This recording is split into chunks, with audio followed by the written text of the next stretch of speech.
Some of them are suffering in their growth. They feel like they should be growing more, but perhaps their markets or clients are not. Some of them, actually most of them, have trouble getting everyone on the same page as to the firm differentiators, what's special and unique in the marketplace about your firm. And most of them have at least some frustration with marketing. We spend a lot of money, we try these different things, and we're not really sure what the return on investment is. Our team is composed of a group of 13 women in downtown St. Paul, Minnesota.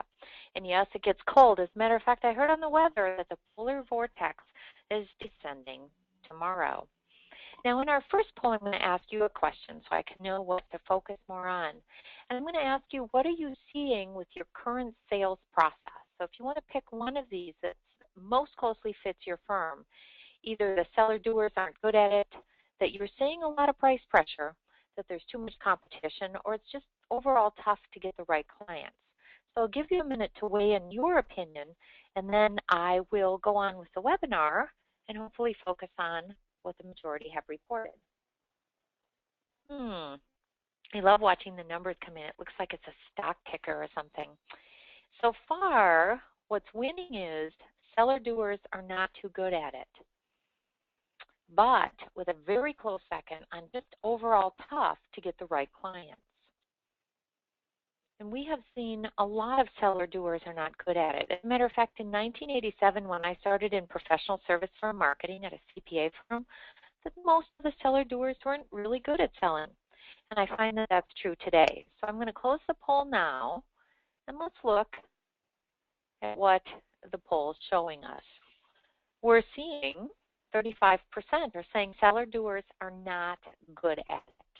And then the second one, the close second, is commodity price pressure.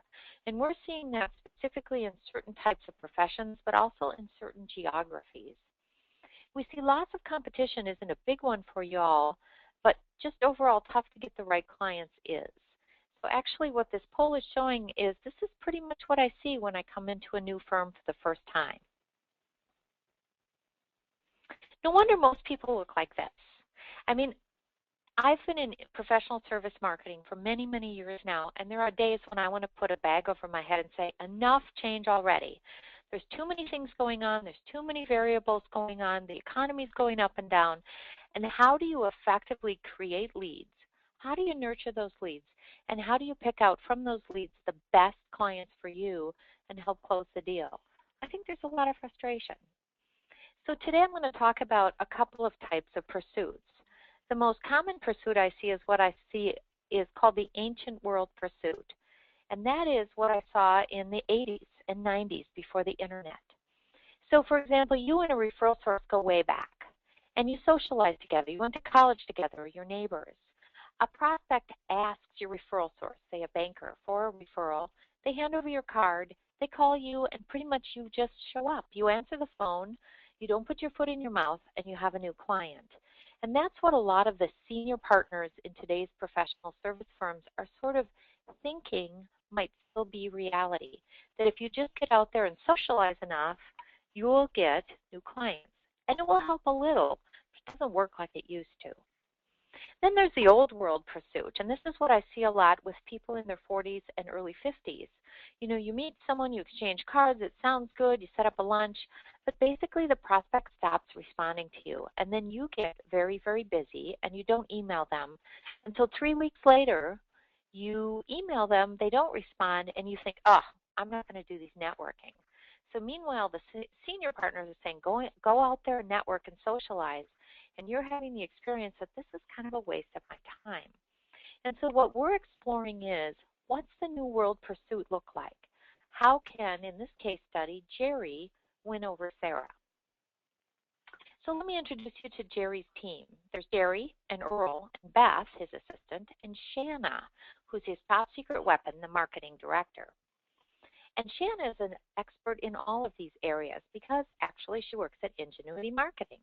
She knows about client retention, reputation building, lead generation, lead nurturing, and the sales process, as well as how to develop the strategy and tools a good firm needs to attract the right clients. One thing I have to tell you, however, is Shannas are very rare. as marketing becomes a much expanded profession with online marketing more than doubling the amount we need to know, expecting any one person to be able to do all of these things for you, well, you might be dreaming. So let's talk about the big challenges of today's market. We have seen an increase in competition. We've seen in the accounting market, for example, bigger firms going for smaller clients. We have seen in the engineering market where there used to be 3 or 4 people responding to an RFP, now there are 12. There definitely has been an increase in competition. The internet, a big change, and of course a lack of defined strategy because people just, well, they don't know what to do. So let's talk about the much tougher market. So I was wondering in this poll if you wanted to peg where your firm is. You know, you're seeing a much tougher market, we're seeing more competitors, not many more competitors, or really, if you could ask me to help you with anything, you would help me get the right team members. So why don't you weigh in on that poll, and we'll see which is the challenge in the market right now for most of you.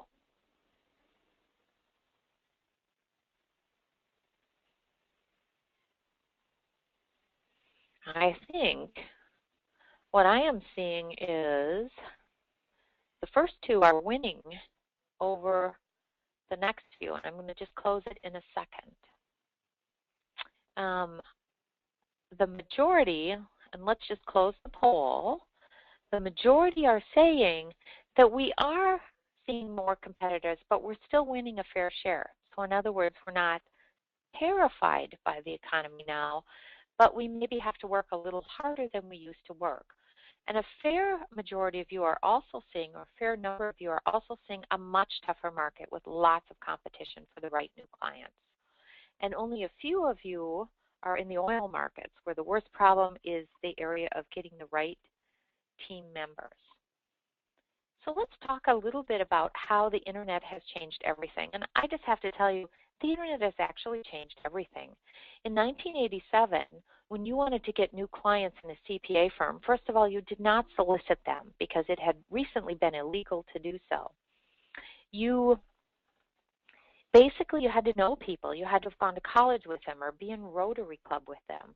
And ever since the internet has come along, it has changed everything about how buyers buy.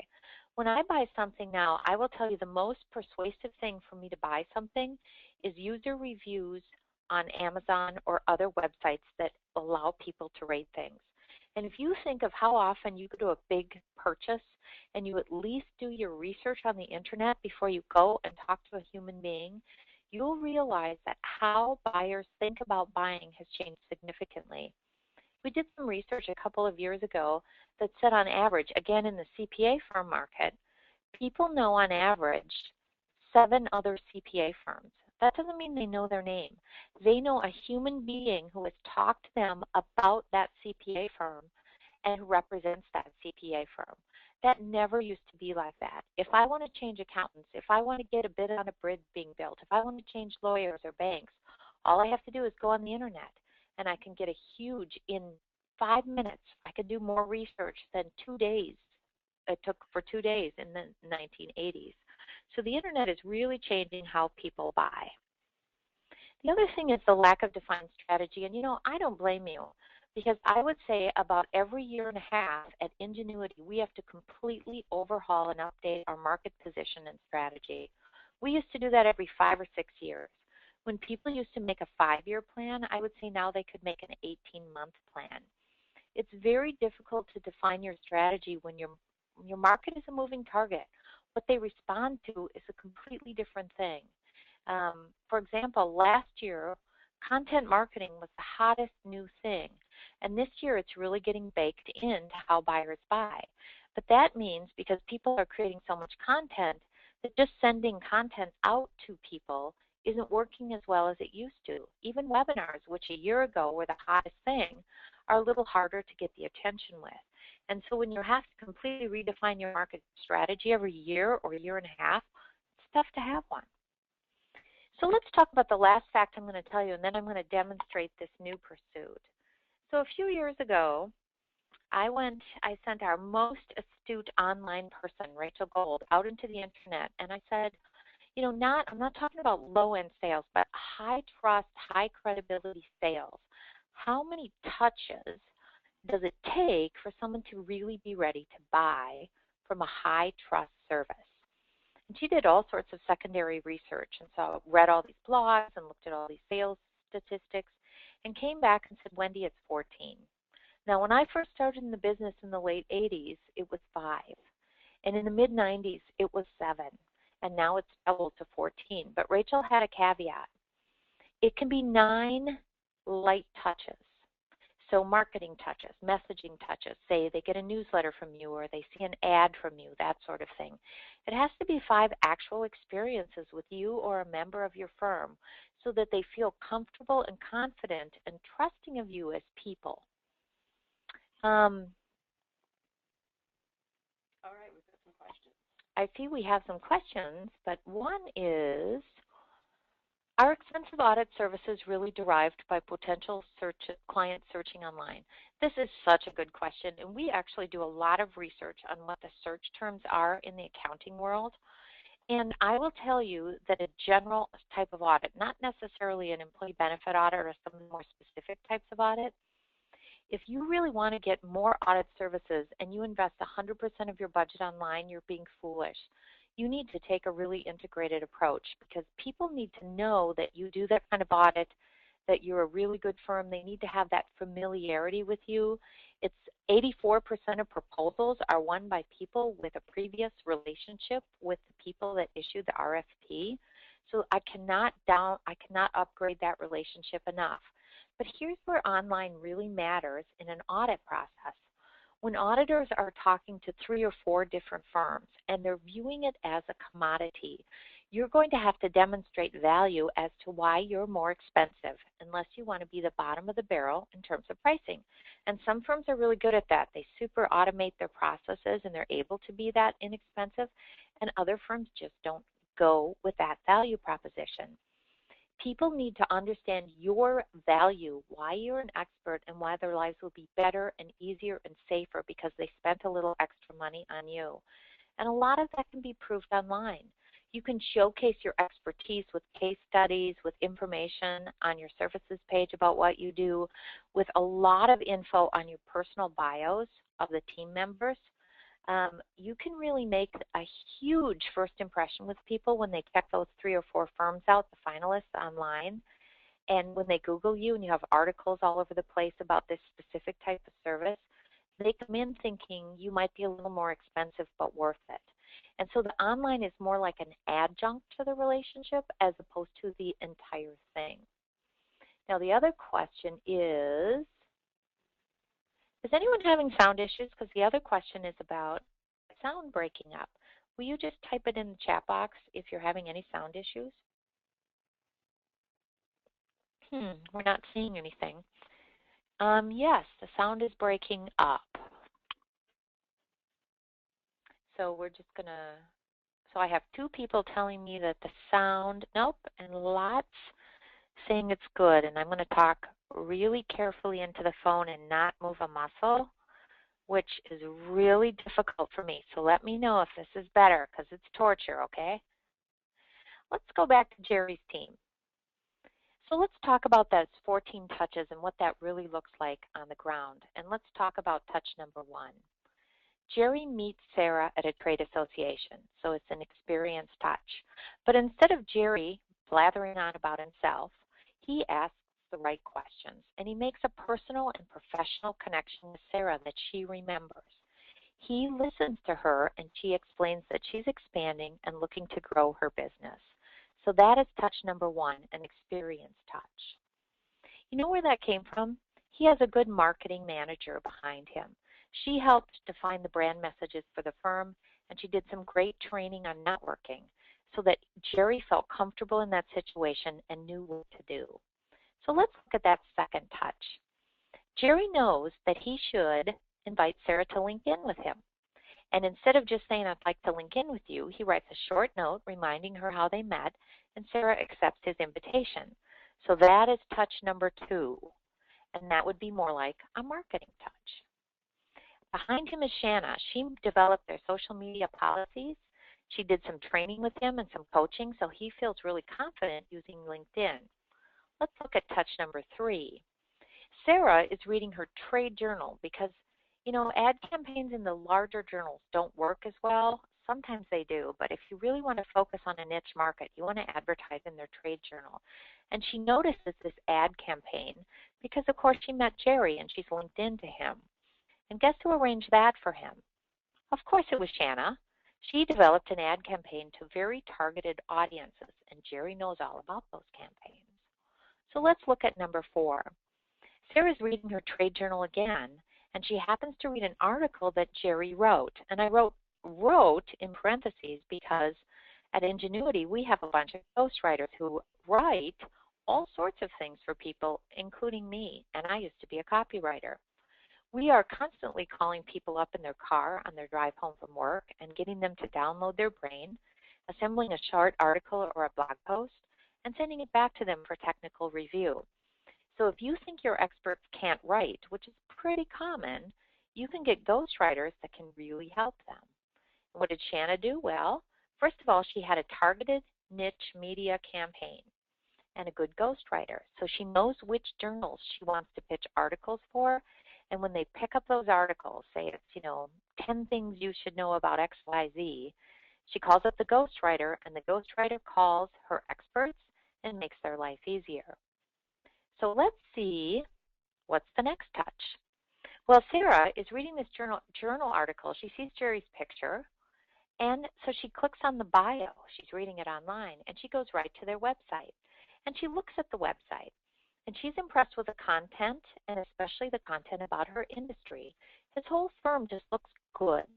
You know that impression you get from a website where you get there and it's intuitive and the pictures are good and what you read is interesting and it's really easy to move around. And there you are. Whatever kind of service or product you need is right there and you know they're good at it. That's the kind of website that Shanna arranged for Jerry's firm. And again, Shanna voted for a great new website. She developed a content campaign of articles. And again, she has ghostwriters and content curators that make sure that when an article is written, that it's used in a number of different ways. It might be used on a webinar, a LinkedIn status update, all sorts of different ways. So let's look at the next touch. Now here's what you might be noticing, is it used to be that people had to go out there and shake hands and then keep scheduling lunches with other people in order to get the work. And I'm not at all saying that scheduling lunches or coffees or happy hours with people is a waste of time. As a matter of fact, it's a necessity. But everyone is scheduling lunches and happy hours with them, including your competitor who maybe has a business development person whose job 40 or 50 hours a week is to call up your best clients and schedule lunch with them. You really need a backup to lunch. You really need some things that they see or that are sent to them that make them realize that yours is the high-value firm. You may be expensive, but worth it, and you are the people that they want to choose. So this time, Sarah's perusing LinkedIn, and she noticed that Jerry's status update is a new blog post. So she clicks on it because she's beginning to realize Jerry's a great expert. It goes again to the firm website, and she reads Jerry's bio, and then the bio of a few other people on the team. He seems to have relevant experience. But don't make a mistake in the bios. A lot of people have very formal bios. Ms. Nimitz is a graduate of, that sort of thing with a lot of bullet points. Bios are a chance for people to not only think you can do the work, but to think they will enjoy you doing the work and they can trust you to do the work. So some photos of you, a couple of extra photos of you, some information about you personally, very important. And I fight with a lot of managing partners about this. They feel uncomfortable. They feel like that's too much information. But if you want people to trust you, you need to disclose something. Now, Shanna was behind it. She knows about good bios. She knows they're the #1 most hit part of most professional websites besides the job pages. She did social media training, and again, she's making sure her content gets all around. Sarah really likes what she sees, so she signs up for a customized firm industry alert. I'm sure you're all aware that if you buy alerts from new services, it's really easy and comfortable way to do it. But if Google sees that you have the exact same content as other firms across the country, Google will hit you and will decide that you're not really great on its search engine criteria. So although it takes Shanna a long time to assemble original content, it really works for Sarah as a person and for Google. Behind that is Shanna. She has a CRM system, a branded content campaign, and she knows how to create leads online. Now at Sarah's Industry Association, Earl, Jerry's boss, is the featured speaker, and Jerry knows this is his target, so he and his assistant Beth are there. Shanna has set up a speakers bureau, so she knows who's speaking and when. She has niche marketing plans, and she has developed their sales approach as a team. Now, Sarah has to leave right after the talk, but she signs up on the speaker evaluation, which is the magic piece of a speaker's speaking engagement that makes it generate leads. Earl has handed it out, and Sarah signs up. And, of course, Shanna knows all about that. So the next thing is Earl calls Sarah to follow up within 24 hours of the speech and ask for her feedback. And Sarah's thinking, wow, these people are amazing. My current provider doesn't call me twice a year, yet these people contact me constantly. Shanna has a defined process. She has speakers evaluations with every speech, and she puts time on their calendar to follow up with anyone that expressed an interest in their eval. She's also, again, done team sales training. Sarah finally calls Jerry to ask a few questions. Her company is creating an RFP and wants his opinion, so he gets to help her create the RFP. Behind that, again, is Shanna with her sales process and her cross-service process. So Jerry and Beth go over and tour Sarah's offices, and they know how to ask great questions. Beth and Jerry both have ideas for the RFP, and Sarah really wants their help. So there again is Shanna. On touch 13, Sarah's thinking, oh my goodness, this team is amazing. Everyone I've met is just fabulous. Her own team is working on the RFP, but she has a good feeling about Jerry's firm. And so she tells the selection committee, you know, this Jerry's firm, I think they're really great. And you know that when the boss says that, it can really change the outcome. So Jerry and his team respond to the RFP, and they are the front runners.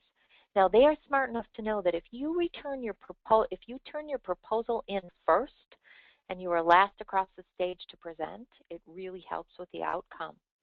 And they have that prior relationship with Sarah. So this is what a new pursuit looks like. It really is an integrated marketing and sales effort. And really what I see when people make mistakes is they either do all sales and no marketing, or all marketing without sales. And all sales without marketing looks like you have a good business development person, and his or her job is to go out and open relationships with you. But without any good marketing, things like LinkedIn training and newsletters and a great website, that business development person can only create as much as they can literally have breakfast, lunch, and dinner with. And besides, that puts you at the mercy of that business development person should they leave, because all those relationships are very much with one person.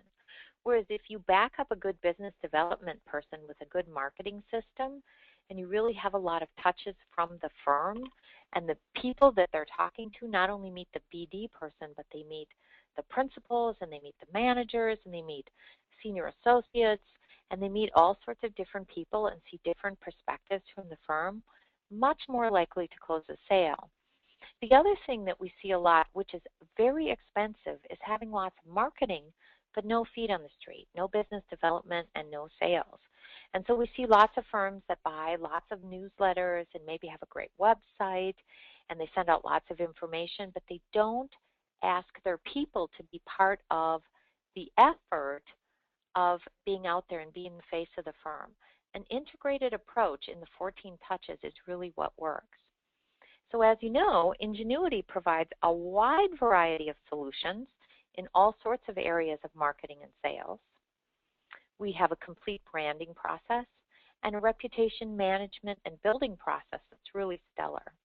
We also, on our newsletter and our webinars, have some fantastic educational tools, and we invite you to check out our website and see our free videos, our free webinars, and all sorts of tools. Now, it seems like I have a couple questions. One is, the industry news alerts I think are okay, but everyone is doing it, and I get inundated with these emails and generally end up unsubscribing. It's just too much info. You know, we've been talking about this at Ingenuity. We're calling it content shock. That's what's kind of going on all over the world. And I have to tell you, I delete almost everything that comes into my in-basket, mainly because I read it all on my phone before I get to my computer.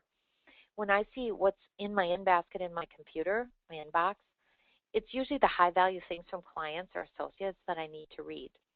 So here's the thing. If you're going to develop newsletters or industry alerts, they better not be boring. They have to be interesting, they have to be relevant, and frankly, they have to be a little quirky. They have to be funny, and they have to be something that you would basically send on to a friend. The few people that are still doing newsletters that have a high open rate, which is frankly anything above 25%, are quirky, interesting, and valuable content, and they are very brief. As a matter of fact, the thing we hear most is 3 tips for this, or 6 top tips for this, or 5 ways to avoid. These really short, sharp things. I'm exhausted. Sometimes I want to go home and put the covers under my head and read InStyle magazine or Vogue, because having all this intelligent, fabulous content thrown at me all day, every day is like trying to drink from Niagara Falls. So I would say most industry alerts, just like I told you, every 18 months you have to reset your strategy. 18 months ago, industry alerts were the hot thing, well-written, smart, segmented by your CRM system, and now they're really losing value, and it's shorter and shorter things. Any other questions? Well, I would like to suggest you go to our website, and if you have any questions about how Ingenuity or I can be of service to you, please give us a call or send me an email, or you can also follow us on, the social media isn't on this one, but we obviously are on Twitter, LinkedIn, and Facebook. I appreciate your attention, and I hope you have a great afternoon. Thanks so much.